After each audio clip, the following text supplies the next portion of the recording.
Pessoal, sejam muito bem-vindos. Mais uma aula de ética no serviço público pro concurso do IBGE. Lembrem que a gente está estudando o Código de Ética Profissional do IBGE. Na primeira aula, a gente entendeu o que seria um código de ética e já começou a ver algumas das regras que estavam expressas no código do IBGE. Daí, na sequência, a gente resolveu algumas questões. Hoje a gente vai dar continuidade a essas regras, tá bom? Mas antes, eu peço para vocês não esquecerem de salvar essa playlist, a playlist de ética no serviço público, no YouTube de vocês, tá? Porque o conteúdo, esse curso aqui de ética no serviço público, ele está separado do curso de geografia para o IBGE, tá? Então, salvem para vocês não perderem essas aulas.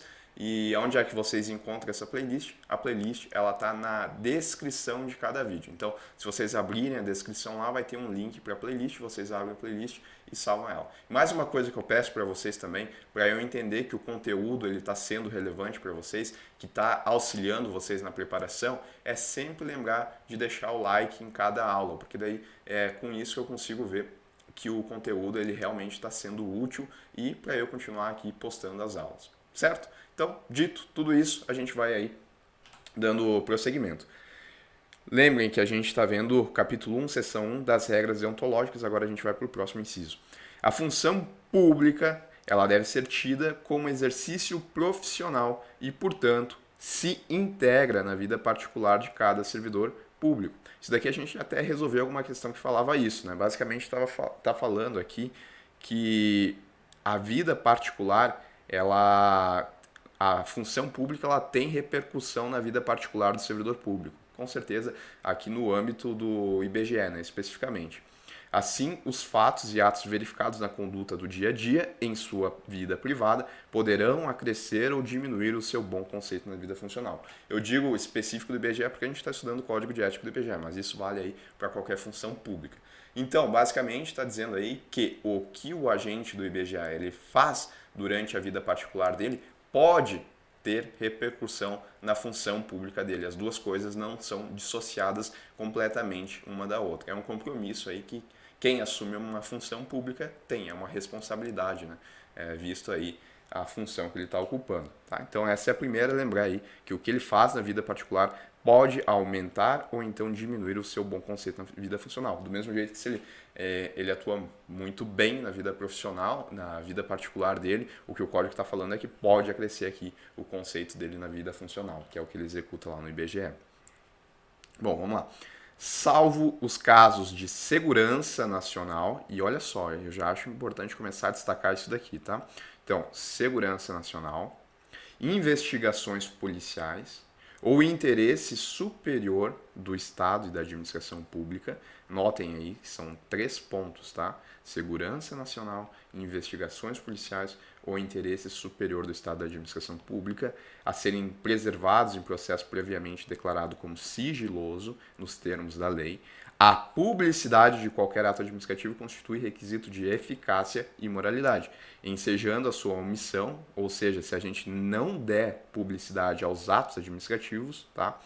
Comprometimento ético contra o bem comum, imputável a quem negar. Ou seja, quem negar a publicidade, salvo essas exceções aqui, que vai estar lá previsto em lei, vai cometer, então, vai comprometer a conduta ética, tá? A quem fizer essa negação. Então, primeiro ponto aí importante é que os atos, e isso em contexto de toda a administração pública, via de regra, eles são públicos, salvo nas exceções que a lei ela coloca aqui, que é a segurança nacional e investigações policiais no interesse superior do Estado e da administração pública. Agora, especificamente aqui sobre o IBGE, tá?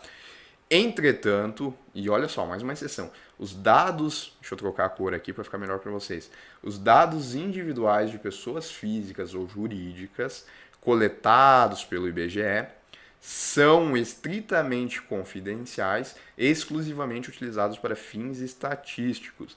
Ademais, leis, regulamentos e medidas que regem a operação de sistemas estatísticos e cartográficos no Instituto devem ser de conhecimento público. Então, a regra é a publicidade, mas quando a gente está falando especificamente sobre o IBGE e sobre dados individuais de pessoas físicas ou jurídicas que são coletados, tá? Eles vão ser confidenciais e apenas vão ser usados para fins estatísticos. Por mais que a publicidade seja a regra, o IBGE, quando coleta esses dados aqui, ele não pode sair divulgando para qualquer pessoa, tá? Então, além das exceções que a gente viu aqui, que de maneira geral abrange toda a administração pública, ainda a gente tem essa particularidade do IBGE dos dados individuais de pessoas físicas ou jurídicas coletados e usados aí para fins exclusivos, né, para fins estatísticos. Esse inciso aqui é muito bom de se fazer uma questão de prova, então tenham bastante cuidado com ele, tá? Próximo. Toda pessoa tem direito à verdade.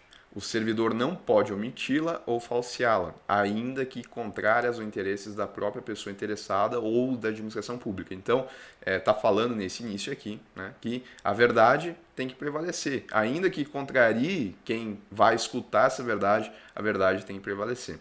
Nenhum Estado pode crescer ou estabilizar-se sobre o poder corruptivo do hábito do erro, da opressão ou da mentira, que sempre aniquilam até mesmo a dignidade humana, quanto mais a de uma nação. Então, esse daqui é mais tranquilo, né? Tá falando aí que a verdade tem que prevalecer e que a gente não pode ter aí o hábito do erro, da opressão, da mentira, né? A verdade aí, nesse caso, tem que prevalecer. Eu acho que isso daí é bem tranquilo.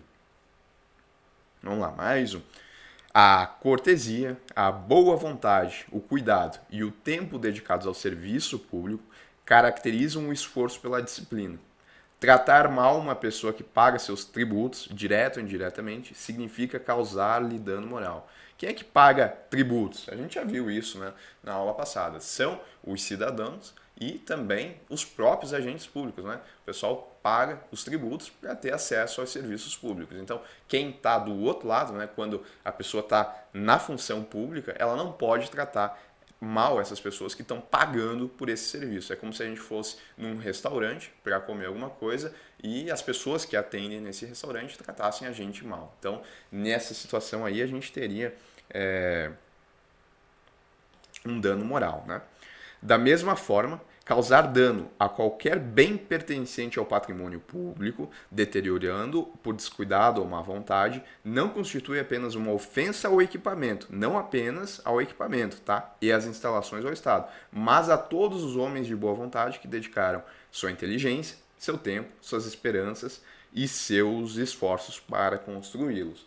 Então, está se falando aí, vamos pensar aí na situação hipotética de um agente do IBGE que está lá na sua agência física, tem seu escritório, ele não pode não preservar, né, a mesa que ele está usando, o computador que ele está usando, porque mais, né, e é o que fala aqui o código, mais do que uma ofensa ao próprio equipamento e às instalações do Estado, também acaba sendo, tá, uma ofensa aqui aos que dedicaram sua inteligência, seu tempo e suas esperanças e esforços para construí-los. Então, esse inciso, essa primeira parte é importante, tá? Cortesia, boa vontade, cuidado e o tempo dedicados caracterizam o esforço pela disciplina. Ainda, tratar mal a pessoa que paga significa causar-lhe um dano moral, até vou colocar isso aqui, dano moral. Da mesma forma que causar dano, então, primeiro, a gente tem um dano moral à pessoa, tá? Por conta aí de tratar mal, ou seja, não ter cortesia, não ter boa vontade, nem o cuidado e o tempo dedicados. E ainda, né, causar dano a qualquer bem, aqui a gente está falando de coisas físicas, tá? Pertencente ao patrimônio público, que são do Estado, deteriorando por descuidado ou má vontade, não constitui apenas uma ofensa ao equipamento. Além da ofensa, também atinge aí todas as pessoas aqui que a gente viu. Tranquilo, né? Bom, pessoal, a gente termina assim, então, essa primeira parte dessa aula com a parte teórica, né? Eu dividi aqui para não ficar muito longo e a gente volta para resolver as questões e dar uma treinada nesse material, tá bom? Até lá!